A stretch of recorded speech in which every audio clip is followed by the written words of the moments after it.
بالله من شرور أنفسنا ومن سيئات أعمالنا من يهده الله فلا مضل له ومن يضلل فلا هادي له أشهد أن لا إله إلا الله وحده لا شريك له أشهد أن محمدا عبده ورسوله اللهم صل على محمد وعلى آل محمد كما صليت على إبراهيم وعلى آل إبراهيم وبارك على محمد وعلى آل محمد كما باركت على إبراهيم وعلى آل إبراهيم إنك حميد مجيد.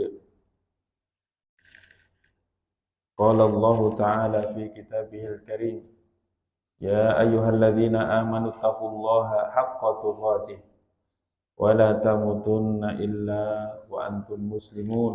وقال يا أيها الناس اتقوا ربكم الذي خلقكم من نفس واحدة وخلق منها زوجها وبث منهما رجالا كثيرا ونساء واتقوا الله الذي تساءلون به والأرحام إن الله كان عليكم رقيبا. أما بعد فإن أصدق الحديث كتاب الله وخير الهدي هدي محمد صلى الله عليه وسلم وشر الأمور محدثاتها ألا وإن كل محدثة بدعة وكل بدعة ضلالة وكل ضلالة في النار. Jamaah yang dimuliakan oleh Allah, alhamdulillah kita bersyukur kepada Allah Subhanahu wa taala atas segala nikmat dan karunia yang diberikan kepada kita yang saking banyaknya tidak ada seorang pun yang mampu menghitungnya. Terutama nikmat iman, nikmat Islam. Tidak hanya iman dan Islam, tetapi kita bersyukur karena Allah berikan petunjuk kita menjadi muslim, menjadi mukmin di atas manhaj yang benar, yaitu akidah Ahlus Sunnah wal Jamaah. Manhaj Ahlus Sunnah, manhaj salaf. Alhamdulillah. Semoga dengan hal ini semua Allah selamatkan kehidupan kita dunia dan akhirat. Amin. Dengan apa kita bersyukur? Maka ada 3 unsur yang harus kita lakukan dalam rangka bersyukur kepada Allah Subhanahu wa taala.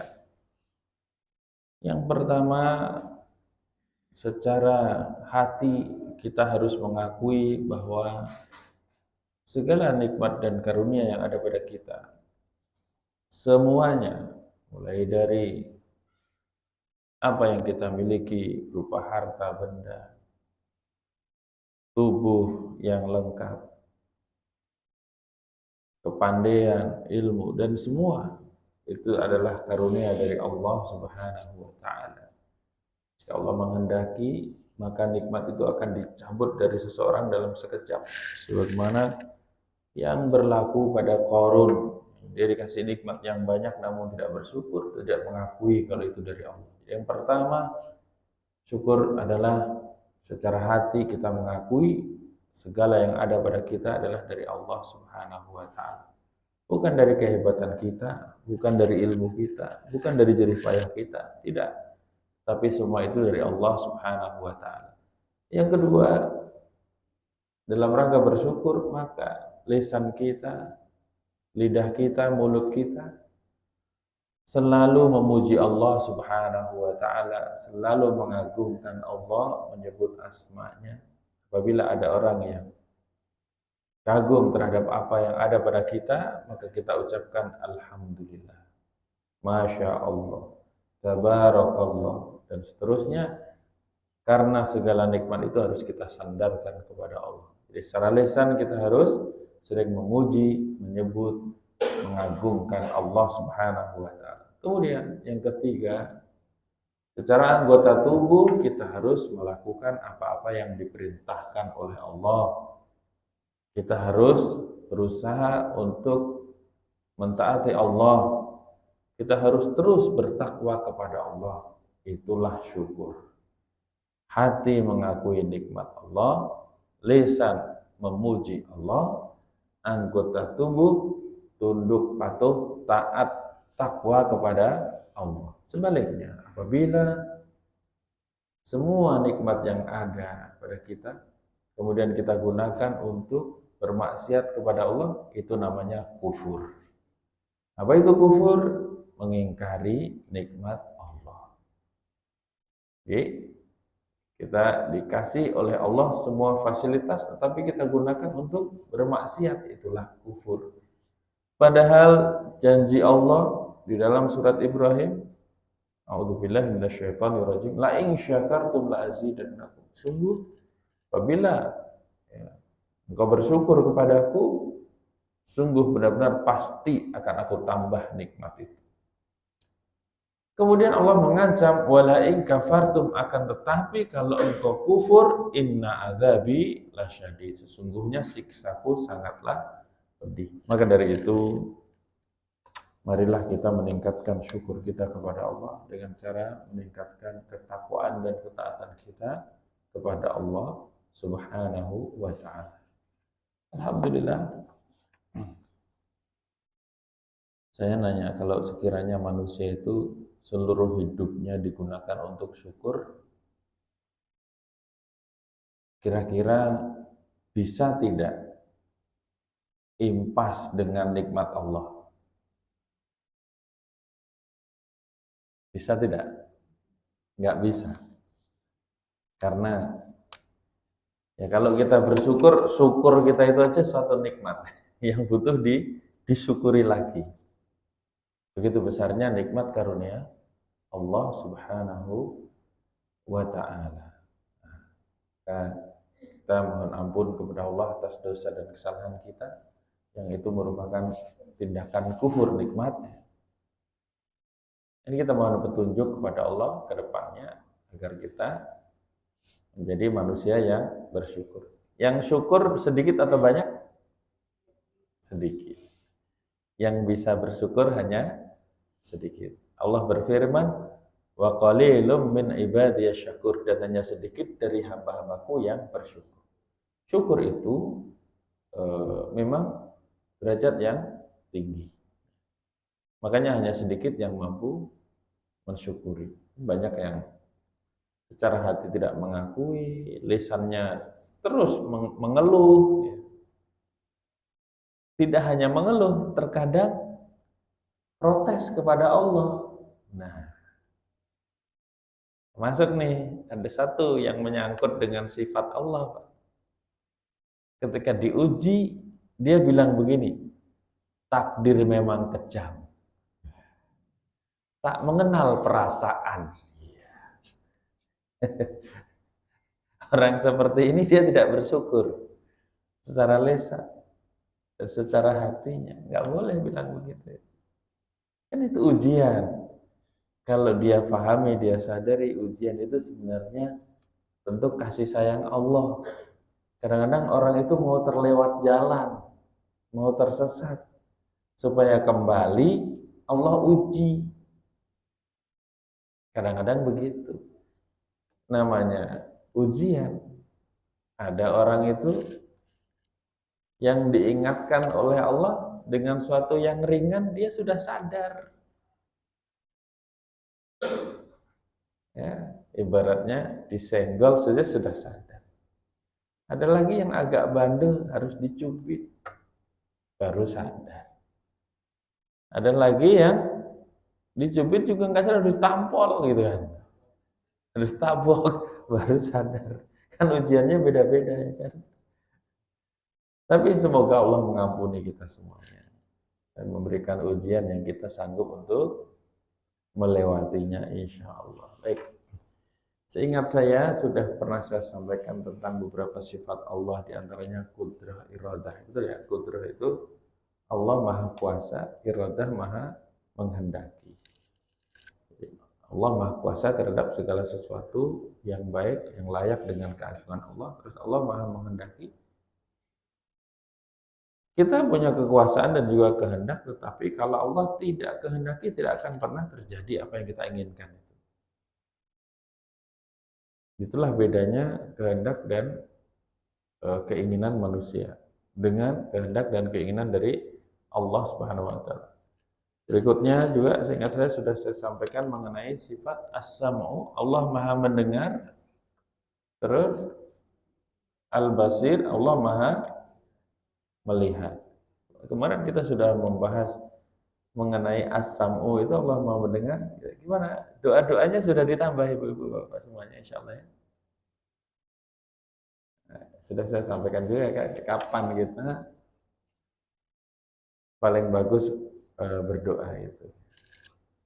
Secara waktu dan secara tempat. Kalau waktu maka gunakanlah kesempatan sebaik-baiknya ketika sholat tahajud itu untuk berdoa, yaitu dalam sujud kita. Allah Maha mendengar ketika sujud itu di mana hamba paling dekat dengan Allah.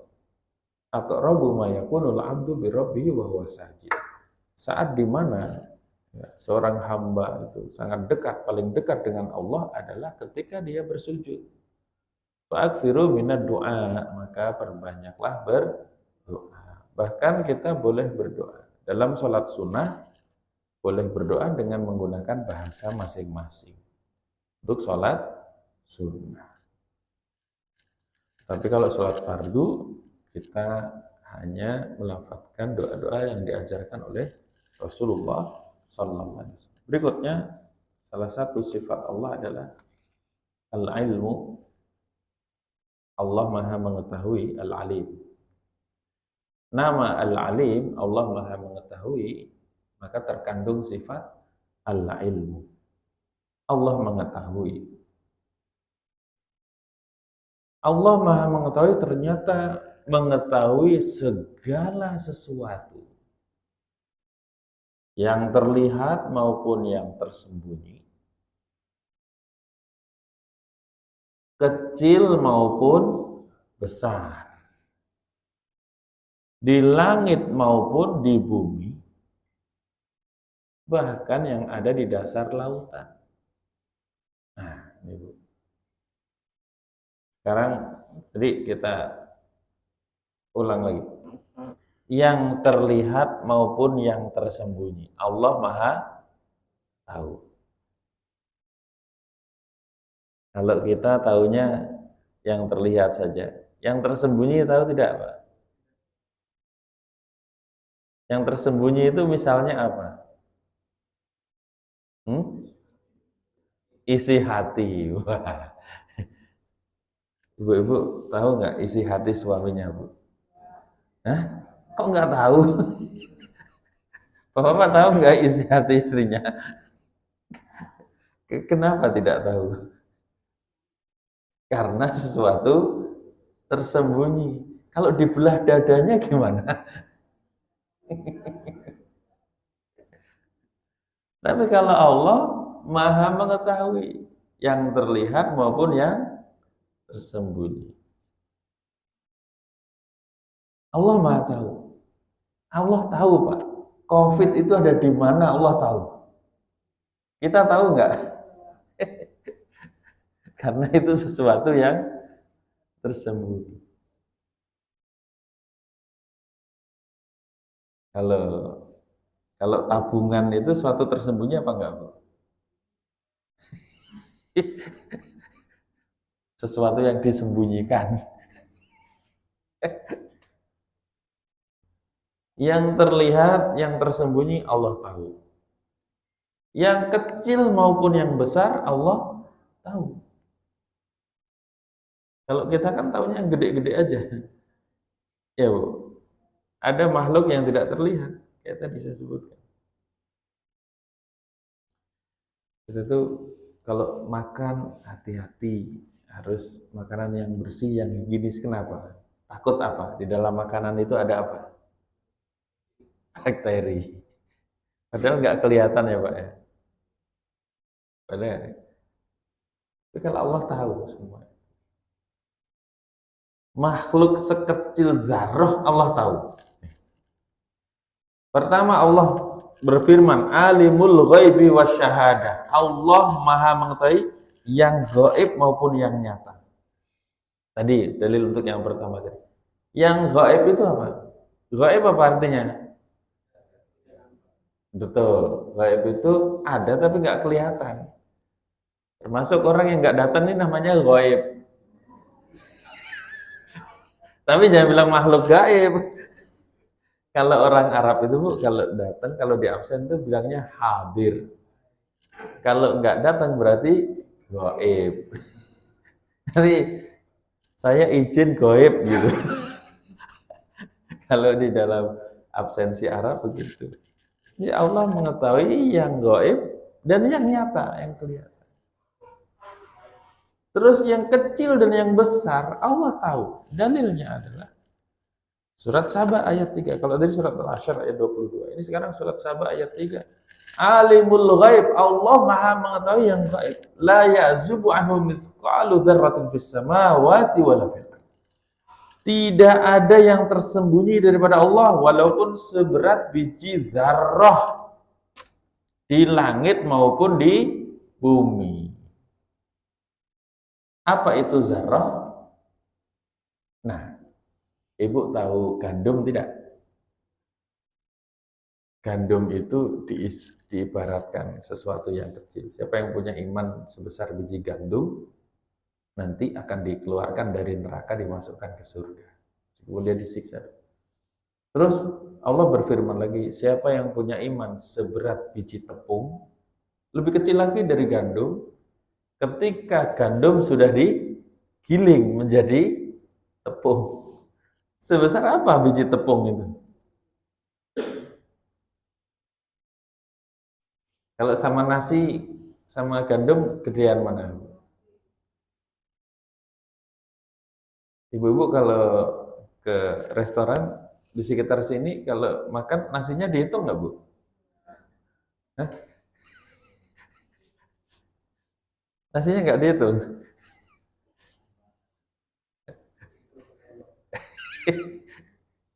Jadi sekecil itu maksudnya. Allah Maha tahu. Kita kan nggak tahu nasi yang kita makan, Allah tahu. Gandum, tepung. Nah, zarrah itu lebih kecil lagi daripada tepung. Makanya sebagian mengartikan zarrah itu seberat biji atom. Partikel terkecil di alam semesta ini namanya atom, kecil banget. Allah tahu. Nah, disebutkan di ayat ini tadi, di langit dan di bumi. Allah Maha tahu apa yang ada di langit dan apa yang ada di bumi, semuanya. Di langit ada siapa, Bu? Ada apa? Kalau dibanding makhluk yang di bumi sama yang di langit, gedean mana? Hah? Ya iya, gedean makhluk yang ada di langit. Pertama, di sana banyak bintang-bintang. Bintang itu planet-planet, galaksi. Besar-besar. Bumi itu cuma kalau dibanding, bayangin, langit itu ada 7 lapis. Tidak ada yang mampu menembus lapisan itu kecuali orang yang diizinkan oleh, dan di sana dihuni oleh para malaikat yang jumlahnya sekian banyaknya, selalu bersujud, berzikir, menyanjung Allah, selalu taat kepada Allah. Lah malaikat itu kalau menampakkan diri, malaikat Jibril pernah menampakkan diri dalam wujud aslinya penuh ufuk. Waktu itulah malaikat Jibril menampakkan diri dengan seluruh sayapnya lengkap, yaitu jumlahnya 600 sayap. Nah, Rasulullah melihat saddal ufuk itu memenuhi ufuk. Wah, besarnya. Itu satu malaikat saja. Padahal malaikat jumlahnya sangat banyak, hanya Allah yang tahu. Cuma jangan tanya saya, kalau malaikat pencabut nyawa itu jumlahnya ada berapa? Karena di sini saat ini ada orang mati, di Amerika ada orang mati. Itu gimana cara nyabutnya? Jangan nanya saya. Siap-siap saja. Karena malaikat itu dengan izin Allah bisa mewafatkan 1000 orang sekalipun bisa. Ya kan? Dengan kayak kita. Allah tahu yang ada di langit semuanya makhluknya. Karena selain Allah itu adalah makhluk. Allah tahu yang ada di bumi semuanya. Nah, kita ini sebagai penghuni bumi yang nanti akan pindah menjadi penghuni. Bentar lagi pindah penghuni apa, Bu? Kaplingannya berapa kali berapa nanti? Kita sebagai penghuni bumi ini kita tidak tahu semua apa yang ada di bumi ini semuanya. Begitu banyak jenis makhluk Allah.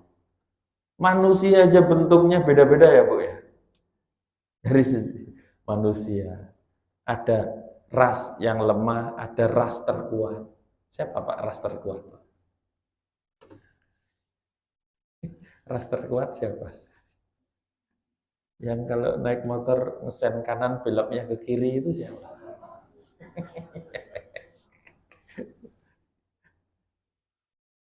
Saya sudah keliling kemana-mana lihat bentuk manusia itu beda-beda. Warna kulitnya aja beda-beda. Ya kan? Betul tidak? Orang Indonesia warna kulitnya apa? Hah? Sawo matang apa agak busuk dikit? Di Indonesia aja ada yang hitam loh, Bu. Ada yang putih. Ada yang kuning. Indonesia sendiri. Itu kalau pergi ke Asia Tengah, beda kulitnya. Kan Asia Tenggara nih, ya kan? Nanti Asia yang bagian Arab sana beda lagi. Nanti Eropa, Afrika, Amerika, Australia. Di Australia juga ada yang hitam, ada yang putih, ada yang kemerah-merahan. Kalau kayak gini nih, di Arab sana banyak yang kulitnya agak merah-merah, nanti kalau udah musim dingin, pada merah jadinya. Pipinya pada kemerahan karena musim dingin. Jenis manusia aja begitu banyak. Terus makhluk Allah yang berupa binatang. Banyaknya. Contoh nih, sapi ada berapa jenis, Pak? Bapak kalau kurban sapi yang apa nih? Yang paling gede jenis apa, Pak? Limousin sama tronton kalah loh, Pak. Gedean tronton, Pak, pastinya. Belum ada kan? Bikin aja sapi paling gede jenis tronton. Ada yang kecil, ada yang gede, ada yang tanduknya begini begitu. Itu makhluk Allah banyaknya, masya Allah. Kambing. Terus apa lagi? Itu segitu banyaknya itu Allah tahu, Pak. Kalau orang melihara bebek, punya bebek 200 gitu, apal nggak nama-namanya? Teman saya bapaknya punya anak 20. Teman saya itu nomor berapa? Itu kadang nyebut nama anaknya aja salah. Tapi semua makhluk Allah itu Allah tahu. Yang ada di atas bumi. Terus yang di bawah bumi ada tidak makhluk Allah yang di dalam bumi? Ada? Apa Pak? Yang di dalam bumi apa Pak? Cacing. Terus apa lagi?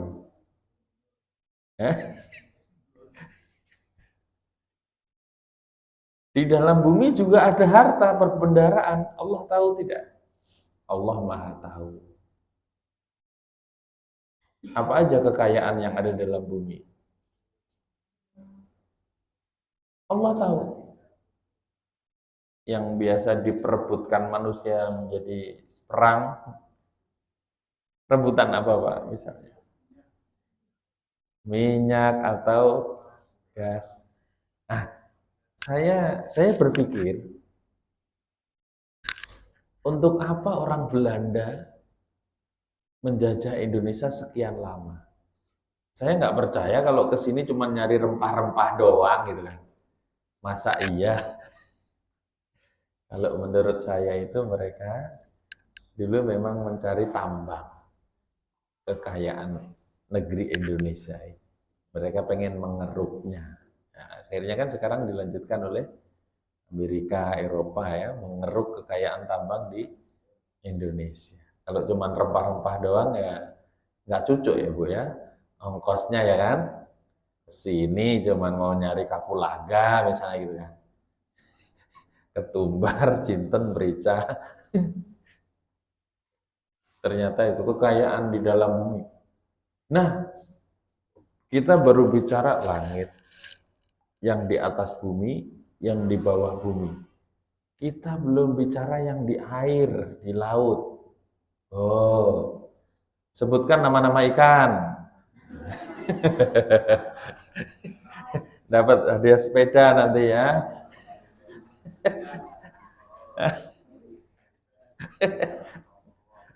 Ini saya cuma mau ngasih tahu kalau makhluk Allah itu sekian banyaknya. Kita aja nggak tahu kalau ke pasar ini ikan apa ini gitu kan. Kok ada jenis kayak gini gitu kan. Malah ada Bu, ikan itu yang transparan tubuhnya ya. Masya Allah. Terus warna-warni ya kan. Di dalam laut sana itu ada berbagai macam hal. Yang pernah nyelam tidak? Iya. Ada yang kecil, ada yang besar. Makhluk Allah yang pernah menelan Nabi Yunus itu segede apa kira-kira? Ditelan nggak langsung mati.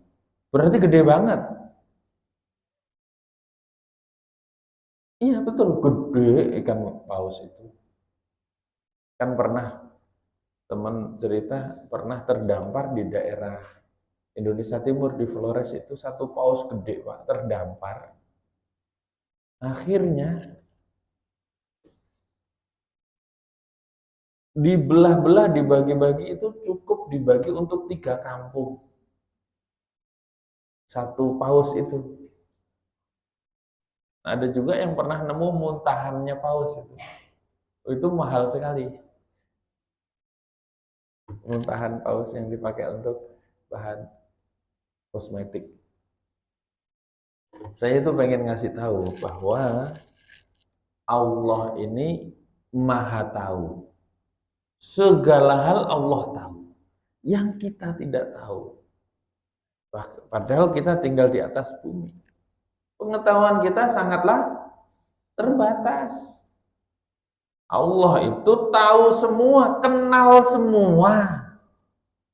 Satu komplek kenal nggak? Tangganya aja nggak tahu, ya kan?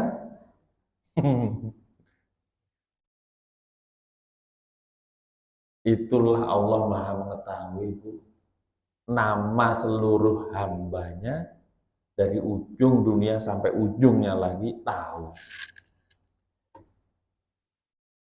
Dan kalau semua hamba tadi semuanya memohon kepada Allah, Allah juga tahu. Nih, misalnya nih, musim haji tanggal 9 Zulhijjah di Arafah kan warnanya jadi putih gitu ya. Manusia semua mohon kan? Enggak, Allah tahu ini mohon apa dikasih, ini mohon. Kalau kita kan keliru-keliru ya, Bu ya.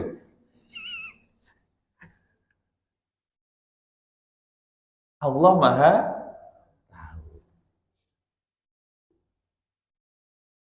Masya Allah. Ini semua adalah harusnya mengingatkan kita. Inna Allah la yakhfa alaihi syai'un fil ardi wala fis sama'. Sungguhnya Allah tidak ada bagi Allah satupun yang tersembunyi baik di bumi maupun di langit. Allah Maha tahu, sedangkan kita tidak tahu. Nah, kalau sudah begini, kalau sudah tahu, kalau kita sudah tahu Allah itu Maha tahu dengan pengetahuan yang seperti itu, apa efeknya dalam diri kita?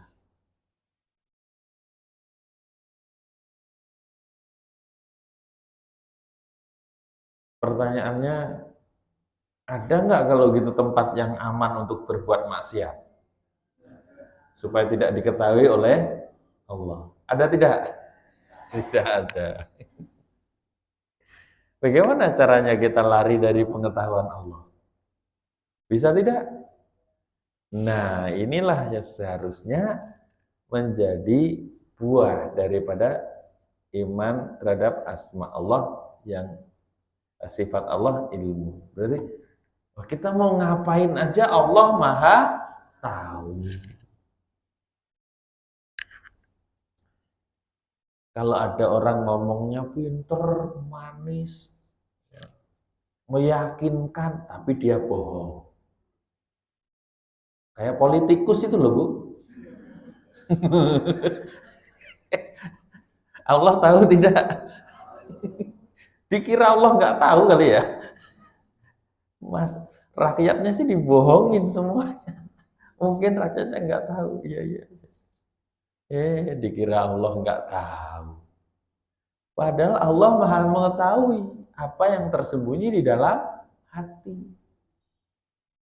Walaupun di lisannya beda, Allah Maha tahu. Sebelum kita ucapkan, Allah sudah tahu. Yang kita pikirkan Allah tahu tidak? Nah, ini Allah itu Maha Pengasih dan Penyayang juga. Selain pengetahuan ini, gini, orang itu kan punya niat dalam hati, terbersit dalam pikirannya, terus dia niatkan sesuatu, ya kan? Kalau dia itu niat berbuat baik, Allah sudah tahu. Dan langsung Allah catat, baru niat aja, satu kebaikan penuh. Baru terpikir terus niat, satu kebaikan. Ternyata dimudahkan untuk dikerjakan 10 kebaikan. Sampai 700, bisa lebih lagi. Tapi ada yang terpikir terus niat, nggak jadi melakukan. Nah, kayak jamaah-jamaah ini yang suka pengen tahajud gitu kan. Ternyata nggak jadi tahajud gitu. Ada nggak yang jamaah di sini begitu?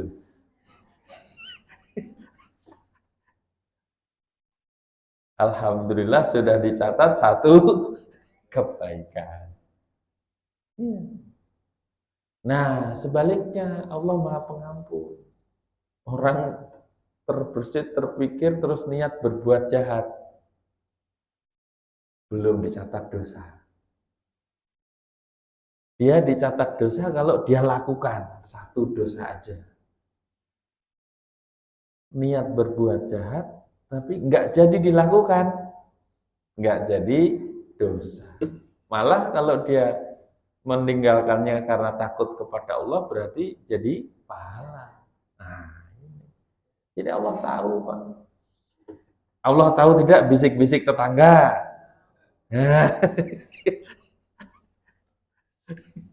ternyata Allah Maha tahu. Inilah sifat Allah al-ilmu. Konsekuensinya kita harus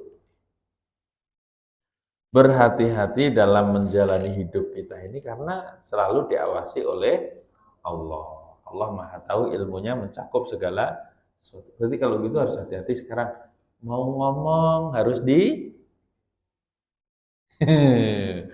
mau melakukan sesuatu harus mau pergi kemana harus iya, karena Allah walaupun kita berusaha untuk bohong, tetapi Allah tetap tahu.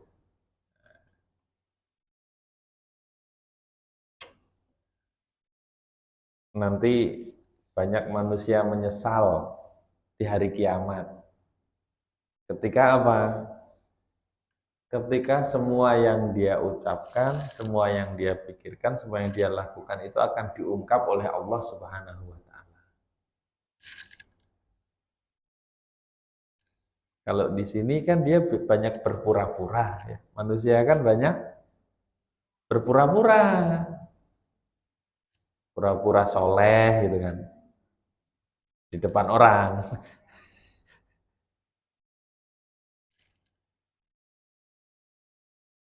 Tetapi ketika di hadapan Allah banyak yang berbuat dosa sendirian, maksudnya. Kita minta ampun kepada Allah. Nanti di sana diungkap. diungkap semua karena Allah Maha tahu. Makanya banyak yang menyesal di hari kiamat nanti. Ya, kita itu bersyukur kepada Allah ketika ada orang mengira kita baik, itu karena Allah menutupi aib kita. Allah tahu aib kita, orang nggak tahu. Ya, kita bicara dosa yang kita lakukan, Pak. Kan sudah saya pernah sampaikan, kalau sekiranya dosa itu, kan orang nggak tahu nih dosa kita, yang tahu Allah ya kan. Sekiranya dosa kita itu diwujudkan sebagai bau busuk, ada nggak yang sanggup duduk dekat kita? Hah?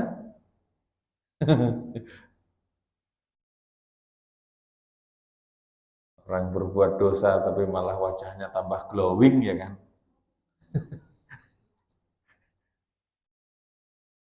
Kalau dosa itu diwujudkan dalam bentuk suatu beban yang harus dipikul, sanggup nggak kita?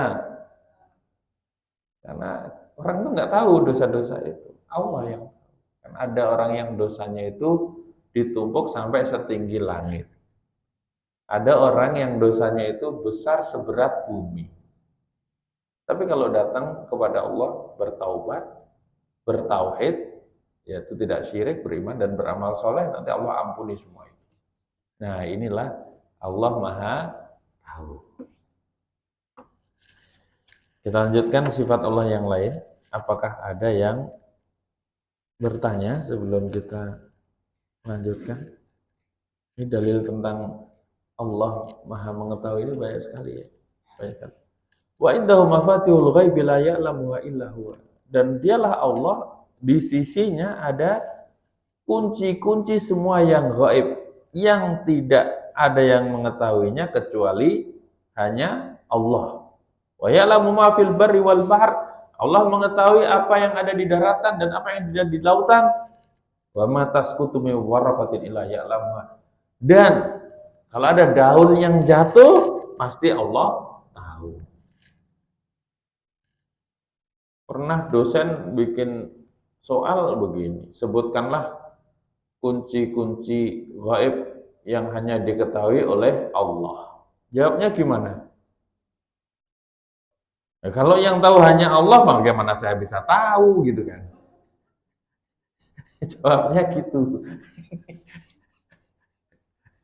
Soal jebakan. Baik. Berikutnya Bu, ada sifat Allah yang namanya sifat Al-Kalam. Al-Kalam itu apa? Allah berbicara. Kalau bahasa kita berfirman. Karena ini ada yang mengingkari sifat kalam ini. Orang-orang ada yang mengingkari kalau Allah itu berbicara atau berfirman. Di dalam Al-Quran banyak sekali redaksi yang digunakan dalam hal sifat Allah Al-Kalam ini. Ada dengan redaksi waman asdaqu minallahi haditha. Siapakah orang yang lebih benar haditha, perkataannya daripada Allah? Nah, di sini pakai perkataan hadis, ucapan. Waman asdaqu minallahi qila, dan siapakah orang yang lebih benar perkataannya? Artinya sama ini. Qila ini ucapan perkataan, dengan hadis yang tadi sama. Yang lebih jelas lagi ketika Allah berbicara kepada salah seorang nabi yang Allah berbicara langsung, akhirnya nabi itu mendapat gelar kalimullah, yang diajak bicara langsung oleh Allah. Nabi siapa itu Pak? Nabi Musa. Nabi Musa itu kalimullah, diajak bicara langsung oleh Allah. Allah berfirman di surat An-Nisa ayat 164. Wa kallamallahu Musa taklima. Dan Allah telah berbicara langsung kepada Nabi Musa. Itu ketika Nabi Musa,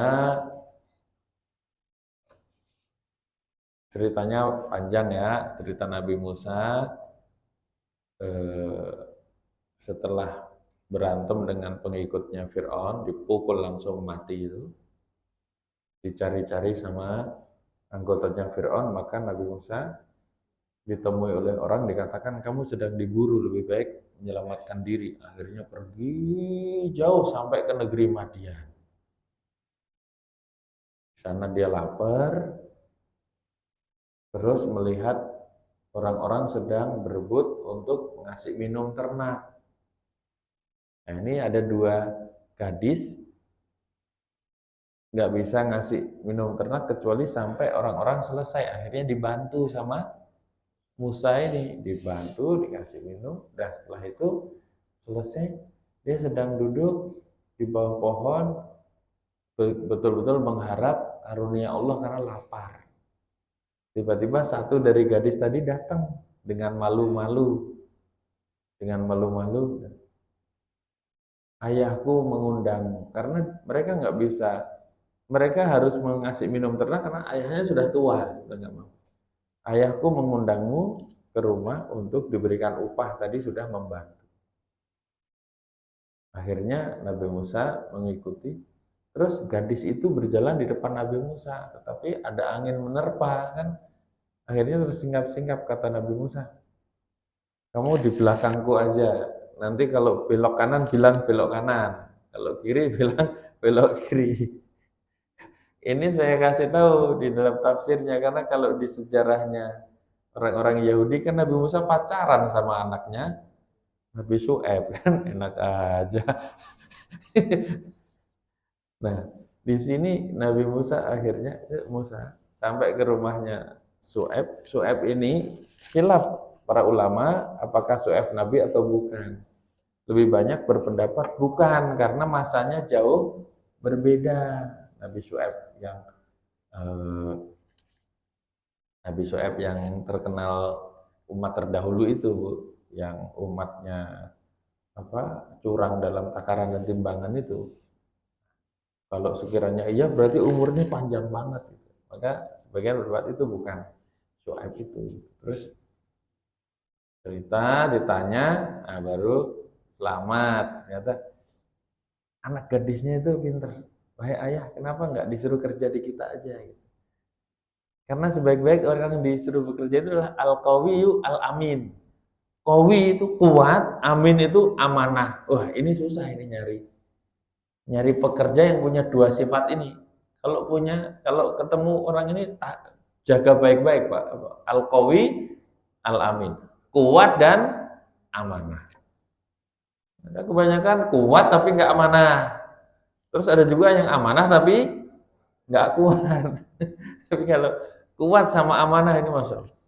Akhirnya gini, wah, kenapa nggak diambil mantu aja kan gitu.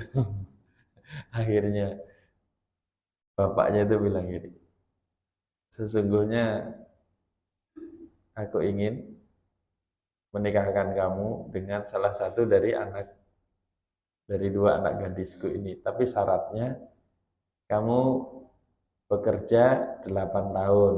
Kalau kamu kompletin 2 tahun lagi jadi 10, itu lebih bagus. Boleh Pak, mahar kerja gitu boleh Pak. Maharnya kerja sekian lama, kontrak. Nabi Musa pilih mana? 8 tahun atau 10 tahun? 10, karena itu yang lebih utama. Nah, sudah selesai, Nabi Musa pamit. Dikasihlah modal beberapa ekor kambing. Itulah menuju ke Bukit Tur Sinai itu, Pak. Daerah Saina, itu masuk wilayah Mesir kalau sekarang. Yang mengarah ke Gaza, Palestina. Di sana namanya Saina, Tur Sinai. Kalau yang di atas itu El Arish, kotanya El Arish, Rafah nanti. Rafah itu ada yang masuk wilayah Palestina, ada yang masuk wilayah Mesir. Disitulah nih Nabi Musa kemudian mencari petunjuk, terus kan tersesat jalan. Itu akhirnya melihat api itu. Ternyata disitulah Allah Subhanahu wa Ta'ala mengajak bicara langsung kepada Nabi Musa. Itulah diangkat menjadi nabi dan rasul. Wa kallamallahu Musa taklima, dan Allah berbicara kepada Nabi Musa secara langsung. Nabi-nabi itu ada yang diajak bicara langsung, ada yang melalui perantaraan malaikat. Makanya di Al-Baqarah 253, tilkar rusulu faddalna ba'dahum. Itu mereka adalah para rasul yang kami lebihkan sebagian daripada yang lain. Minhum man kallamallah, di antara mereka ada yang Allah ajak bicara langsung. Masya Allah. Nabi Musa menjadi orang yang terbaik ya, dari para rasul. Kan dari seluruh nabi, dari seluruh manusia yang ada Allah pilih jadi nabi-nabi. Dari nabi-nabi yang ada Allah pilih rasul. Rasul jumlahnya nggak banyak Pak, cuma 300 sekian. Dari rasul-rasul tadi Allah pilih manusia-manusia terbaik lagi.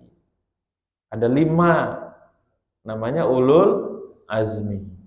Dari 5 ini terbaiknya Rasulullah. Dan 5 ini salah satunya Nabi Musa, diajak bicara oleh Allah. Nabi Isa juga Allah berfirman langsung. Qala Allah ya Isa. Allah berfirman, wahai Isa, dan seterusnya.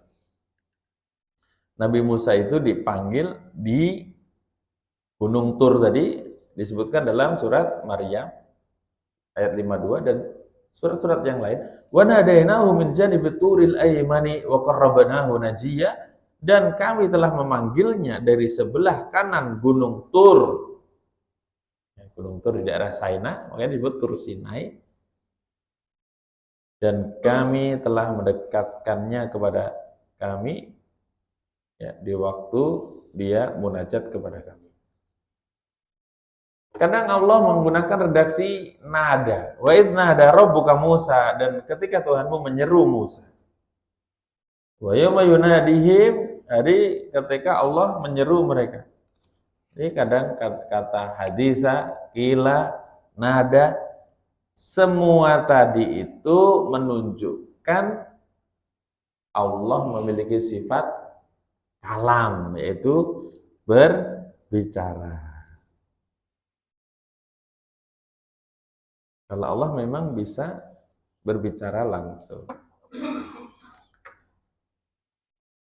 Tapi seringnya nabi-nabi itu mendapat wahyu melalui malaikat. Malaikat siapa yang menyampaikan wahyu? Yaitu malaikat Jibril. Kalau Allah berbicara, Allah memang maha berbicara.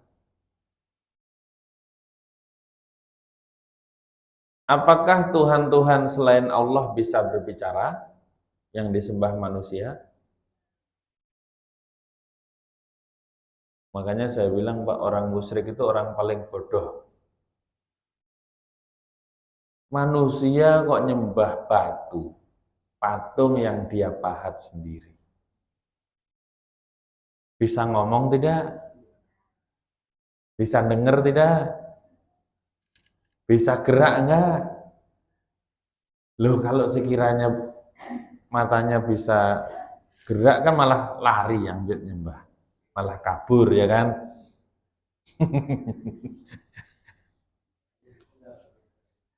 Ini ada orang nyembah patung dari batu. Ada orang nyembah sapi. Ada orang nyembah monyet. Di Indonesia ada orang yang mengagungkan Hanuman Obong. Walaupun yang nyembah sapi sama monyet itu mending daripada nyembah batu ya kan Pak. Sapi masih ada gerak-gerak dikit lah ya. Monyet juga. Tapi semua itu musyrik. Orang nggak mendengar kok. Nggak bisa ngomong tapi disembah. Kalau Allah kan jelas. Allah berfirman. Makanya. Lah, untuk menipu ini penting loh, masalah bisa bicara ini penting. Oh, manusia juga akan terpengaruh kepada manusia yang lain karena pinternya dia bicara. Ada di Amerika itu orang kulit hitam jadi presiden karena katanya kalau pidato bisa meyakinkan. Siapa namanya? Presiden siapa? Yang masa kecilnya di Indonesia? Ha? Iya, itu masa kecilnya di Sarinah sana dia. Di Menteng. Itu karena pinternya pidato. Lo penting masalah bicara ini. Makanya Allah itu punya sifat. Orang pengikut Nabi Musa yang akhirnya dilaknat, namanya Samiri, bikin patung supaya orang yakin patungnya itu dibuat bisa bukan bicara, Pak, bersuara. Iya, bisa ngeluarin suara. Itu ada banyak tafsir ya. Memang dia pinter gitu, dibikin sedemikian rupa. Akhirnya kalau ada angin menerpa itu bisa mengeluarkan suara. Ada juga sih yang menafsirkan bahwa itu setan yang menyesatkan dengan suaranya. Kan patung anak sapi dari emas, dia nipu. Sebenarnya ini yang dicari sama Musa, tapi dia lupa. Kan Nabi Musa itu sedang pergi tadi menghadap, dipanggil oleh Allah kan. Selama 30 hari ditambah 10 hari itu 40 hari.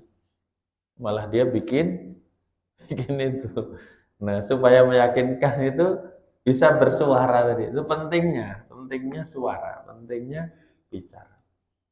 Maka Allah adalah mempunyai sifat al-kalam, yaitu berbicara. Nah, akhirnya kalamullah kita artikan sebagai firman Allah.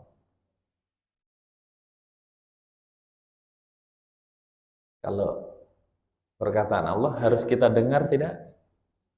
Harus kita taati tidak? Nah, makanya kita harus menjadi kelompok orang yang mendengar firman Allah. Wa qad kana fariqum minhum yasma'una kalam Allah, dan ada segolongan dari mereka orang yang mendengar firman Allah.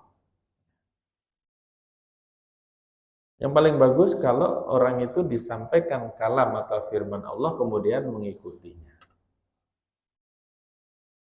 Kita harus apa? Sami'na wa ata'na. Selain itu fayattabi'una ahsanah. Jadi kalau kita disampaikan kepada kita ayat-ayat Allah, maka kita harus mengikutinya. Di dalam surat Az-Zumar Allah Subhanahu wa taala berfirman, alladzina yattabi'una al-qaula alladzina yastami'una al-qaula fayattabi'una ahsanah ulaika alladzina hadahumullah wa ulaika hum ulul albab. Di surat Az-Zumar ayat ke-18, orang-orang yang sengaja mendengarkan perkataan Allah, orang yang sengaja mendengarkan perkataan Allah lalu mengikuti yang terbaik darinya, mereka itu adalah orang-orang yang diberi petunjuk oleh Allah, dan mereka adalah orang-orang yang memiliki hati nurani. Ini katanya istama'a yastami'u itu mendengarkan dengan sengaja. Nah, orang yang mendengarkan dengan saja firman Allah lalu mengikutinya, itulah orang yang akan diberi petunjuk oleh Allah. Kayak kita ini, insya Allah datang ke sini kan memang pengen mengaji, ya kan? Pengen mendengar. Insya Allah nanti hidayah ditambah oleh Allah. Kalau tidur di rumah gimana? Pinter nggak? Dapat ilmu tidak? Dapat apa yang tidur?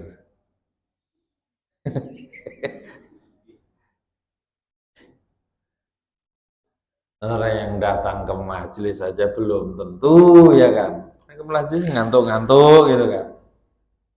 Tapi nggak apa-apa, daripada tidur di rumah.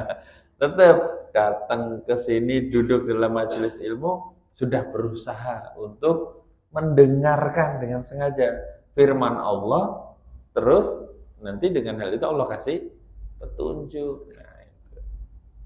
Inilah yang terbaik. Kalau kita tahu Allah itu punya sifat berbicara, lah, pembicaraan Allah itu apa? Ternyata pembicaraan Allah ini jadi karunia yang terbesar untuk kita, yaitu apa? Al-Qur Al-Quran. Al-Quran itu apa? Kalamullah. Al-Quran adalah firman Allah, perkataan. Definisi Al-Quran apa? Ada 3. Al-Quran adalah kalamullah, firman Allah.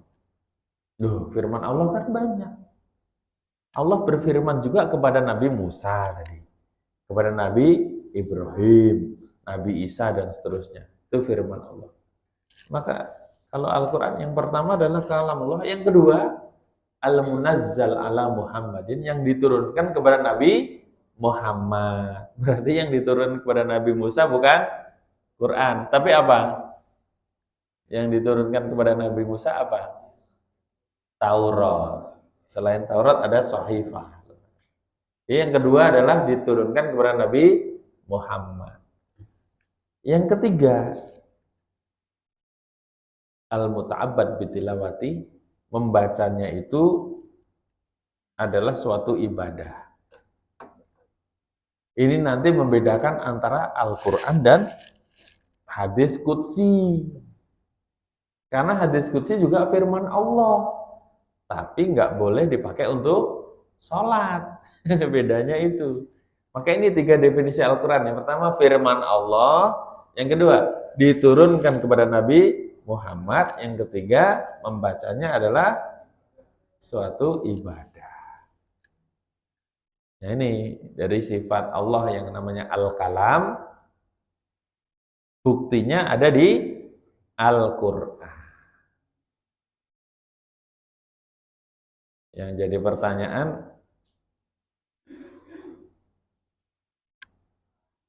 berapa banyak kita baca firman Allah?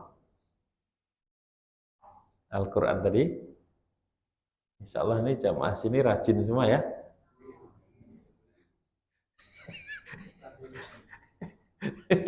Insya Allah. Nah, itu firman Allah, kalam Allah, wujud dari sifat Allah. Al-Kalam itu ya itu wujudnya Al-Quran.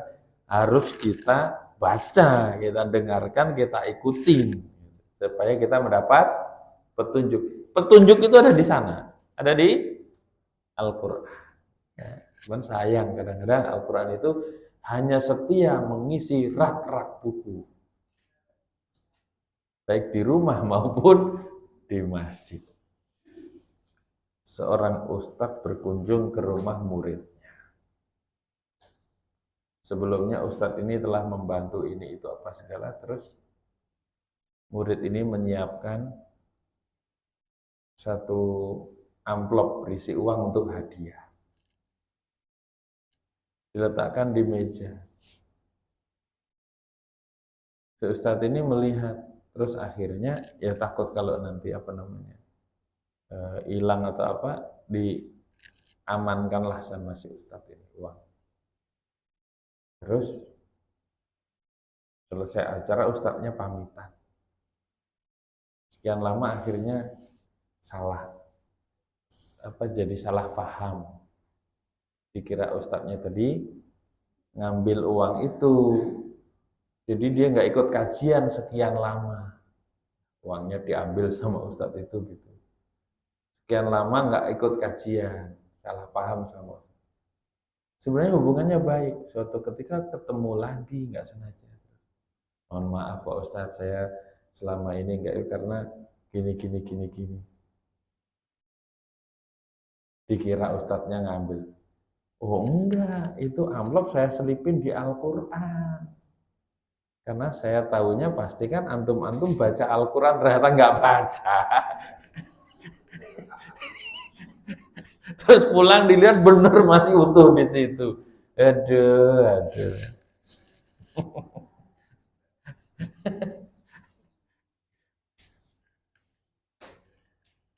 Kita bicara sifat Allah berupa Al-Kalam, terus ternyata menjadi karunia terbesar bagi kita yaitu Al-Quran.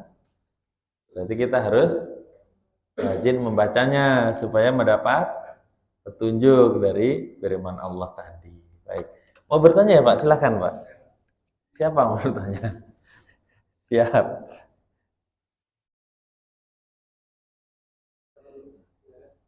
Yang lebih tua dulu biasanya. Sama-sama tua ternyata.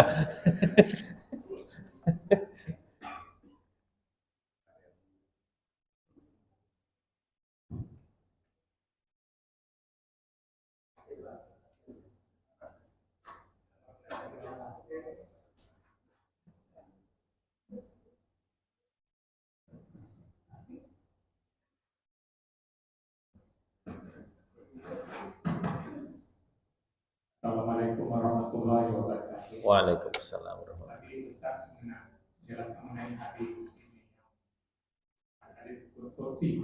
Itu hadis kursi itu apa itu dari firman Allah melalui malaikat Jibril juga atau bagaimana?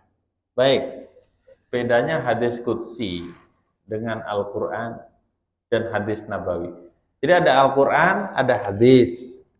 Tengah-tengahnya ini hadis qudsi. Kalau Quran itu firman Allah, redaksinya langsung dari Allah, lafadznya, maknanya dari Allah. Semuanya turun melalui malaikat Jibril. Kalau hadis Nabi, itu ilmu Allah yang diberikan kepada Rasulullah untuk disampaikan kepada umatnya. Hadis Nabi itu berupa perkataan Nabi, perbuatan Nabi, sifat Nabi, dan ketetapan Nabi. Nah, tapi ini Quran, ini hadis Nabi. Ada hadis qudsi. Hadis qudsi itu firman Allah juga, cuman redaksinya dari Nabi. Biasanya ciri-ciri hadis qudsi itu Rasulullah SAW bersabda dari apa yang diriwayatkan dari Allah begitu. Nah, bedanya kalau Quran tadi bisa dipakai untuk sholat setelah baca Al-Fatihah, kalau hadis qudsi tidak bisa. Ya sama-sama dari malaikat, melalui malaikat Jibril kepada Rasulullah Shallallahu Alaihi Wasallam. Hadis Nabi tadi wahyu bukan? Wahyu juga. Jadi wahyu itu ada dua, Quran dan hadis. Karena Allah berfirman, wa ma yantiqu anil hawa. Nabi Muhammad itu tidak pernah mengucapkan suatu berdasarkan hawa nafsunya. In huwa illa wahyu yuha. Tetapi itu adalah wahyu yang diwahyukan. Itulah hadis qudsi. Banyak Pak hadis qudsi. Allah berfirman, ya ibadi wahai hamba-hambaku, inni haramtu dzulma ala nafsi faja'altuhu alaikum muharraman alaikum fala tadzalamu. Sungguhnya aku mengharamkan kezaliman atas diriku dan aku jadikan kezaliman itu suatu yang haram di antara kalian, maka janganlah kalian saling menzalimi. Ya ibadi, wahai hamba-hambaku, kullukum dhalun illa man hadaituhu. Kalian semua adalah tersesat kecuali orang yang aku beri petunjuk. Fastahduni ahdikum.